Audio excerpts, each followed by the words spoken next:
있고요. 미국에 아직도 저희 선생님이 어머니가 되신 분이 계시거든요. 근데 제가 책냈다는 얘기를 감히 할 수가 없었어요. 왜냐하면 그 선생님의 또 남편이신 러셀 셔먼 스승님이 그분이 유명한 분이시라. 네네네. 그리고 요새 임윤찬 신드롬 때문에 러셀 셔먼 선생님이 훨씬 더 유명해지셨어요. 왜냐면 임윤찬의 위대한 스승인 소민수 교수가 있는데, 소민수 교수님의 선생이 러셀 셔먼 교수님이라서 저희는 셔먼 교수님이 임윤찬 군의 할아버지시네. 그렇죠. 네. 그리고 변하경 선생님이 할머니죠. 네. 그러니까 부인이시잖아요. 그렇죠. 네. 네, 근데 정말 두 분이 그 문학적인 소양이 정말 대단하세요. 그리고 제가 사실은 변하경 선생님이 저에게 어떤 글을 써주시거나 이제 카드 같은 거 크리스마스 때 주시잖아요. 예. 그러면 아주 어렸을 때부터, 제가 14살 때부터 유학을 했는데 그럴 때 제가 그 선생님의 글을 받고는 안 온 적이 없어요. 그래서 글이라는 거는 마음으로 적는다는 거, 그리고 뭐 이런 넓은 바닷가에서 너 혼자 이렇게 뭐 노를 저어 가는데 굉장히 지금 잘하고 있다, 뭐 이런 식으로 표현을 하시는 분이시거든요. 그 지금 계속 말씀하시는 선생님 변화경. 네, 변화경. 네. 어쨌든 좌절의 스페셜리스트. 일단 그 나중에 좀 천천히 들어보기로 하고요. 네. 혹시 이제 백혜선 교수님을 이제 청취자분들 중에 이제 모르시는 분들이 계실 수 있어서, 어떤 분이시냐면 차이콥스키. 발음도 잘 안 되는데. 차이콥스키. 아, 네. 그거요. 네. 그거가 이제 우리 콩쿠르에서 그 위상이 어떻게 되나요? 올림픽이라고 보면 되는데요. 네. 4년에 한 번씩 개최되고요. 그 최고인가요? 네, 그러니까 콩쿠르가 많잖아요. 네, 3대 콩쿠르, 세계 3대 콩쿠르라고 해서 퀸 엘리자베스, 그다음에 쇼판 콩쿠르, 차이콥스키, 이렇게 세 개를 제일 꼽아요. 그 3대장 중에 1대장. 네, 근데 뭐 그 세 개 중에서 쇼판 콩쿠르에 그래서 1위 한 게 조성진 씨고, 차이콥스키 1위는 아직 한국 사람이 안 나왔고, 네. 2등은 있었던 것 같아요. 2등이 손여름이고 3등이 조성진 씨였죠. 네, 그렇습니다. 근데 그런 하여튼 차이콥스키 콩쿠르에서 그러니까 1등이 없는 3등이니까 실질적으로 2등 아닙니까? 그렇죠. 네. 2등. 네. 그때가 몇 년도죠? 저는 94년에 했어요. 94년에 그 이른 시기에. 네. 이른 시기에 또 1위는 없었어요. 네, 1위가 그때 주어지지 않았고요. 2위하고 성적이 똑같았는데 러시안한테 무조건 우리는 먼저 줘야 된다. 이게 그래서 차이콥스키 그쪽에. 네, 그래서 동양인들이라고 엄청 무시를 당했는데 그 상위 입상을 그 3위 위로 입상하는 거는 거진 불가능했어요. 그 당시에는. 야, 이 대단한 거죠. 그 당시에 정말 엄청난 성과를 이루셨는데, 그리고 나서 또 그 퀸 엘리자베스 콩쿨도 사실은 4위 입상을 했었거든요. 91년에. 나중에 물어보려고 그랬는데 다 얘기해버리시네. 예. 근데 그때는 한국에 알려졌어도 뭐 그렇게까지, 그리고 이제 3위가 아니니까 그냥 4위로, 그래서 라디오에서는 굉장히 크게 보도를 해줬어요. KBS 라디오에서, FM에서. 네, 그리고 직접 오셔서 그 본선하는 거를 녹음해서 가셔서 다 들려주시고. 퀸 엘리자베스. 네. 3대. 네, 벨기에에서 있습니다. 네, 그래서 아예 여왕이 직접 옵니다. 네. 그거 4등 하시고, 네. 이거 3등 하고.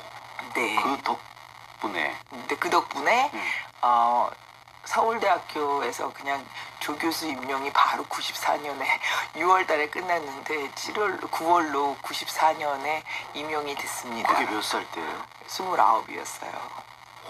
지금 굉장히 눈이 빨리 움직이시면서 제 나이 계산을 막 빨리 하고 계시는 게 보여요. 아니, 이렇게 외모로 보면 전혀 나이를 가늠이 안 됩니다. 지금 가늠이 전혀 안 되고 있고.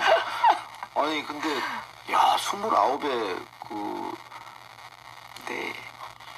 그 당시 서울대 나오신 건 아니잖아요. 전혀 아니죠. 전 14살 때 유학을 간 사람이라서 그리고 뭐 교수라 그러면 그때는 최고의 자리로 생각을 하시더라고요. 지금도 그래서 그래요. 지금은 많이 달라진 것 아니 같아요. 지금 그 연세 29에 그 음대 교수 최연소 교수 그게 기록이 깨졌나요? 없어요. 왜냐하면 제가 들어가고 난 다음부터는 일단 좀 철이 들어야 되겠다는 생각들을 하셨나 봐요. 아, 그래서 소리 안 들으면 어떻다는 걸 보여주셨어요 서울대? 네. 그래서 아 뜨거운 맛을 봤구나 서울대가. 네, 아, 그래서 너무 젊은 사람 뽑으면 안 된다. 30세가 넘어야 됩니다. 아, 네, 지금은 제가 그게 들어간 바뀌었어요? 다음부터 예 무조건 그 나이 제한이 30세 이상. 정말 교수님 때문에 그게 만들어졌습니까? 그건 아닌데요. 오. 그런 생각들을 많이 하신 것 같아요. 예. 근데 지금도 교수하고 계시죠? 네, 근데 제가 어디서 하고 계시죠? 지금은 보스턴에 있는 제가 나온 학교인 제가 졸업한 학교인 보스턴의 뉴잉글랜드 음악원이라는 데인데요. NEC 아주 짧게 얘기하면 NEC 뉴 잉글랜드 컨서버토리 그래서 NEC에서 교수로 있습니다. 계속 교수시네. 근데 제가 사실 교수 생활을 안 하려고 10년 만에 서울대 이제 사표를 내니까 다 정신 도른 여자 이렇게 이제 이름이 나기 시작했어요. 그래서 서울대 교수 자리가 제 옷 같지가 않았고 그래서 저는 연주를 하고 싶었고 또 이 국립학 대학이다 보니까 연주 나갈 때마다 허락을 받아야 되고 한 달 이상은 외국을 나갈 수가 없고 저는 연주는 외국에서 미친 듯이 들어오고 그렇게 하면서 굉장히 오랜 시간 동안 제가 고민을 했어요. 그렇게 하고 이제 또 아주 늦은 30대 말 정도 다 돼서 또 결혼을 하게 되고 이제 애를 낳게 되고 하면서 이제는 더 이상 늦으면 안 되겠다. 그래서 그냥 10년째 10년 정도 있으면 이제 직장이란 곳은 어떤 곳이라는 걸 충분히 안 것 같다. 사표 확 내고 그냥 미국행 비행기를 탔어요. 애 둘만 딱 데리고. 부부는 그냥 놔두고 부부는 서울대 아직도 있어요. 동료 오셨어요? 네, 어렸을 때 사실 학교도 같이 다니는 동료였어요. 오. 그러면 이 교육자의 길이 있고 이제 연주자의 길이 있는데 네. 우리 선생님은 아무래도 이제 연주자의 길이 맞으셨나 보네. 예, 그때까지도 그러니까 저는 가리키는 거에 대해서 고민이 굉장히 많았었고요. 왜냐하면 저희 선생님들이 너무 대단하신 분이고 러셀 쇼맨 선생님은 한 번도 사실 교육자가 되고 나면 연주력이 떨어져요. 그런데 이 쇼맨 교수님은 88세가 될 때까지 연주를 하셨거든요. 그런데 이 연주력이 저희가 상상을 초월할 정도로 그러니까 모든 기교 면에서 특히 뭐 음악적인 면은 말할 필요도 없고요. 지금 생존해 계십니다. 네, 지금 93이십니다. 그래서 그분을 보고 또 변학연 선생님을 보고 제가 자랐기 때문에 연주를 무조건 해야 돼. 그래서 사실은 뭐 임윤찬의 선생님이라든지 그 송민수 선생 이런 사람들도 연주를 대단하게 하고 손여름 씨나 뭐 그러니까 지금 케이스 클래식 사실은 피아니스트들이 교수 자리를 빨리 안 찾는 것도 바로 이런 이유입니다. 그리고 이제는 그런 문화가 정착을 좀 했어요. 그래서 이 사람들이 연주를 많이 다녀도 사람들이 막 완전히 신드롬이 일어나는 것처럼 따라다니거든요. 그 K-팝스가 뭐 정말 무색치 않을 정도로 네, 무색할 정도라고 해야 되나요? 네. 그래서 근데 저희 때만 하더라도 백건우 선생님 이외에는 막 연주자로서만 하시는 분이 없었어요. 전업 연주자가. 그렇죠. 네. 근데 이제 멋모르고 서울대 교수를 덜컥 들어가신 거군요. 네. 들어가 보니까 이제 연주할 기회가 이제 아무래도 좁고. 외국을 나가는 게 힘들어지고 거기다가 이제 연년생으로 애를 낳았으니까 애 엄마가 이렇게 힘든 건지는 저는 몰랐거든요. 그래서 그럼 엄마도 제대로 못해. 교수하는 것도 힘들어. 연주도 못해. 아니, 세 가지를 다 못하면서 나는 도대체 뭐 하는 여자야. 이렇게 된 거예요. 하나는 포기를 하자. 뭘 포기할 수 있을까? 애들은 일단 엄마가 뭐 열 몇 살 될 때까지는 엄마가 꼭 필요한 것 같이 느껴졌어요. 그리고 연주는 절대로 쉬면 그 다음엔 할 수 없어요. 무대 공포증이 생기고 무대에 올라간다는 거는 아무 때나 하는 게 아니기 때문에 그거는 계속적으로 한다면 학생 가리키는 거는 내가 스탑을 해도 좀 더 경험이 생기면 분명히 나를 부르리라 이렇게 마음을 먹고 그냥 뉴욕에 애 둘이를 데리고 그냥 남편과 헤어지고 똑 떨어졌어요. 헤어졌다는 게 그냥 이별이 아니고 네, 완전히 정리를 하고 제가 애를 이혼을 키우고 하시고. 모든 것을 제가 책임지겠다. 네. 그렇게 하고 그렇게 해야지만 이게 가능하지. 말이 안 된다. 갑자기 이렇게 어떻게 이렇게 헤어지냐. 그래서 미국을 와서 살던가 아니면 한국에서 살던가. 그런데 사실은 그렇잖아요. 남자들 서울대학 교수 이상이 어디 있어요. 헤어질 수밖에 없네요. 네, 모셔도 좀 그렇죠. 서울 교수인데 그럼 외국에 그 이상의 잡이 돼야지. 그러니까. 사실은 근데 둘 다 돈을 안 벌고 그러면 한 사람의 입이 더 늘어나는 거잖아요. 무직자. 헤어질 수밖에 없네. 네. 가만히 보니까. 네. 그런데 제가 도움 안 받겠다. 근데 어떻게 그 애를 아들 하나 딸 하나를 네. 데리고 그때가 아이들이 몇 살인데요? 그때 애들이 3살, 4살이었던 것 같아요. 그 애들 둘을 데리고 네. 그 미국에 뭐 직업이 뭐 정해진 것도 없는데 제가 외국에서 연주가 많았기 때문에 뉴욕에 집은 있었어요. 그래서 뉴욕에 아파트는 하나 가지고 있었는데 굉장히 작은 아파트를. 네, 거기로 이제 그냥 애들을 데리고 간 거죠. 그러면 그 미국 생활은 이제 연주만 하고 계속 네, 그래서 그때는 정말 그리고 뭐 조금 모아놓은 이제 그런 경제적인 어려움이 별로 없었어요. 10년간 서울대 교수를 하셨으니까 서울대 교수 월급이 얼마인데? 너무 작아요. 너무 작아요. 정말이야? 아니, 와, 그 서울대 교수가 월급이 적으면 어디가 이렇게 많이 사립이 훨씬 더 많죠. 그래요? KBS에 계신데 잘 모르시는 저는 KBS 직원 아니기 때문에. 근데 거기 가서 그러면 연주로도 돈을 벌 수 있습니까? 연주로서는 돈을 상당하게 벌었습니다. 그럼 미국 가서 그 자녀 둘 데리고 생활하는데 경제적으로는 어려움이 없었나요? 경제적으로 이제 처음에는 어려움이 없었죠. 그리고 제가 재테크를 굉장히 잘했어요. 20대 때부터. 뭔 하시는 재테크를? 아니 나는 음악 하시면서도 재테크 하신다는 건 처음 들어보네. 왜냐하면 그냥 물론 경제적으로 이제 어머님 아버님의 도움도 많이 받았지만 두 분이 의사시고 아니 금수저시네. 조금 네 제가 조금이 그게 아니라 예, 금수저 맞습니다. 그리고 그 당시 예를 들어서 7, 80년도 때 그래도 음악을 했다 그러면 약간 금수저 집안이에요. 그렇게 다 봅니다. 보는 게 아니라 그렇게 인정을. 네. 그런데 이제 시대가 바뀌어서 요새 나오는 K 시대 K 클래식 스타들은 절대 금수저가 아닙니다. 손여름도 그런 것 같아요. 절대로 아닙니다. 그리고 제가 그래서 그들을 정말 존경합니다. 왜냐하면 저는 이 어려움이 애들 둘을 데리고 뉴욕에 가서부터 모든 어려운 환경이 그리고 이제 경제적으로 쫄딱 망합니다. 그러니까 재테크를 했던 게 있을 때는 더 벌게 되고 더 재테크로 나가게 망하셨구만요. 되고. 네. 그러니까 그래서 직접 좌절의 그 스페셜리스트예요. 근데 그 재테크 그 좌절 말고요. 네. 지금 하나 얘기를 좀 들어봐야 되는데 그 90년에 리즈 콩쿠르에서 5위를 하시고 네. 연이어서 91년도에 아까 얘기한 3대 콩쿠르 하나인 퀸 엘리자베스에서 4위를 하셨어요. 네. 그러면서 이제 콩쿠르의 여제다. 네.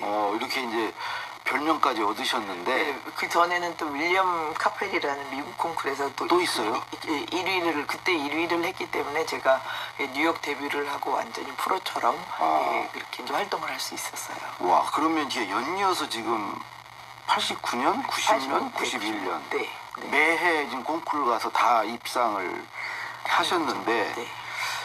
그 93년에 그 우리 임윤찬 군이 1등을 했던 그 반 클라이번 네. 여기에 나가셨어요. 아니, 이것도 그렇게 대단한 대회입니까? 아니요. 그러니까 반클라이번 대회가 차이콥스키만한 대회예요. 미국에서 보면 차이콥스키보다도 오히려 반클라이번을 1등했다 그러면 어디든지 다 연주를 할 수 있게 돼 있어요. 러시아의 차이콥스키라면 여기는 반 클라이번. 네, 네, 그렇습니다. 미국에. 왜냐하면 반 클라이번이라는 피아니스트가 러시아 차이콥스키 1회 1등을 한 사람입니다. 그래서 반 클라이번을 기념하기 위한 네, 콩쿠르를 만든 거고 그게 벌써 10회를 맞았습니다. 그랬어요. 근데 여기를 가셨어요. 갔어요. 네. 근데 그 콩쿠르 측에서는 한 3, 4등 정도까지 할 사람들을 한 달을 따라다니면서 취재를 다 해요. 그래서 저를 따라다니면서 이 사람은 무조건 우리 등수 안에 들 거야 하면서 콩쿠르 측에서 아예 뽑았어요. 몇 명을. 그래서 이제 저는 뭐 파이널에서 1등은 못 하더라도 뭐 당연히 뭐 본선에 입상은 하겠지. 예. 1차에서 탈락이다. 1차? 1차에서 몇 차까지 있는데? 4차까지. 그리고 거기서 이제 신문 기자들이 굉장히 유명한 어떤 리코딩 프로듀서한테 물었어요. 거기서 이제 입상을 하면은 그때 CD가 나오게 돼 있었거든요. 그래서 그 리코딩 프로듀서한테 그 사람이 1차서부터 다 리코딩을 했어요. 그래서 이제 그분한테 녹음? 녹음을. 네. 그래서 그분한테 누구를 가장 선호합니까? 그리고 이 콩쿠르에서 만약에 누가 떨어졌다 그러면 놀랄 것 같습니까? 그렇게 물었어요. 그랬더니 그분이 책자를 이렇게 보더니 백혜선이 떨어지면 나는 이 콩쿠르이 굉장히 이상하다고 생각할 거야. 그 최고 전문가가. 네, 최고 전문가가 리코딩 전문가가 녹음 전문가가 나는 백혜선을 찍겠어. 이렇게 얘기를 했어요. 그래서 그것까지 나오면서 그게 또 방영이 다 됐어. 백혜선 1차에 떨어졌다 하면서 미국의 전체 방영 다 됐어요. 원래 그 상위 입상자들을 방영하려고 찍어둔 건데 떨어진 중에서 떨어진 사람 저 하나만 방영했어요. 왜냐면 너무 많이 찍어서. 왜 떨어졌을까요? 뭐 큰 실수를 하셨어요?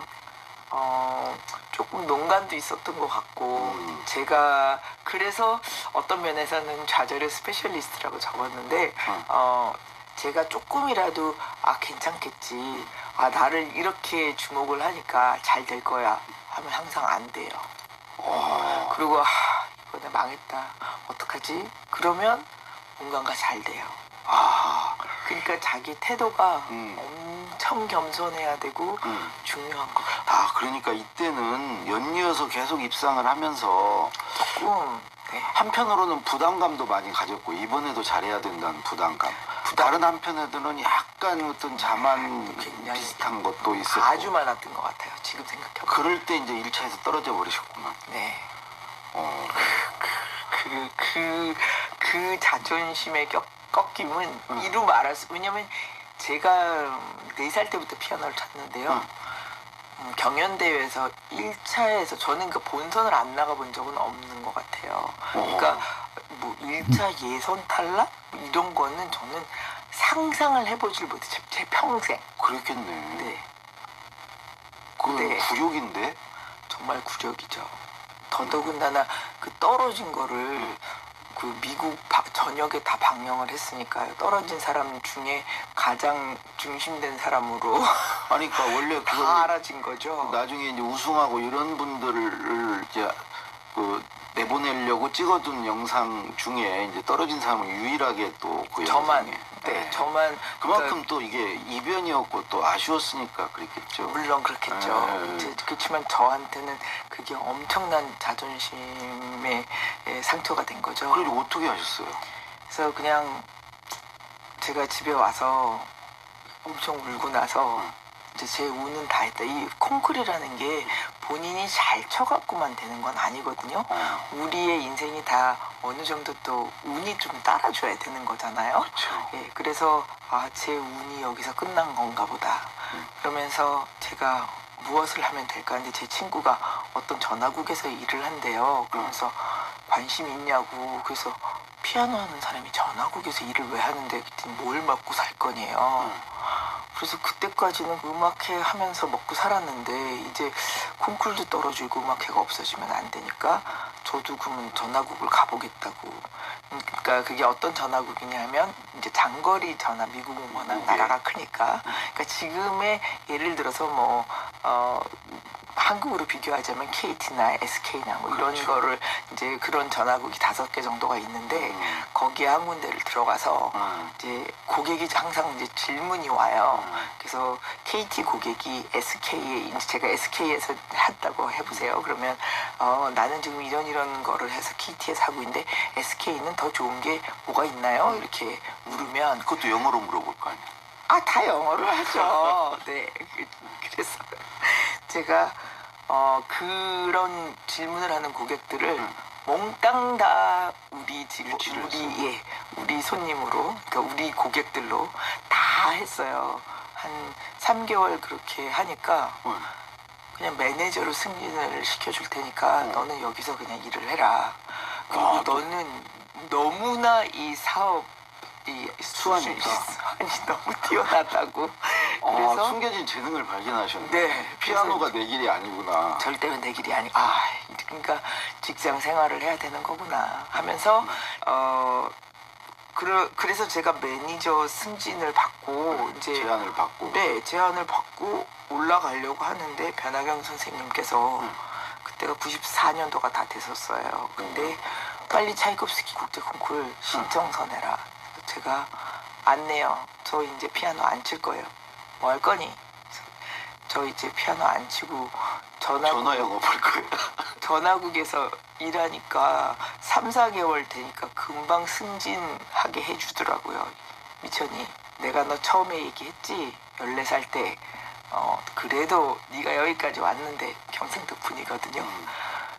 네가 여기까지 왔는데 차이콥스키 콩쿠르는 나가서 떨어지더라도 일단은 도전을 해보고 떨어지든지 말든지를 하고 피아노를 그만두든지 해야지. 어떻게 그런 꿈도 없니? 아주 성대모사까지 하시는 거예요. 네. 좀 어떤 분이신지 알겠다. 그래서 그냥 정말 울며 겨자 먹기로 그냥 떠밀려서 차이콥스키의 이제 그 비디오 테이프를 또 내야 되잖아요. 그때도 그걸 내야 됐었고 뽑혀서 가서 그 마지막 1등 없는.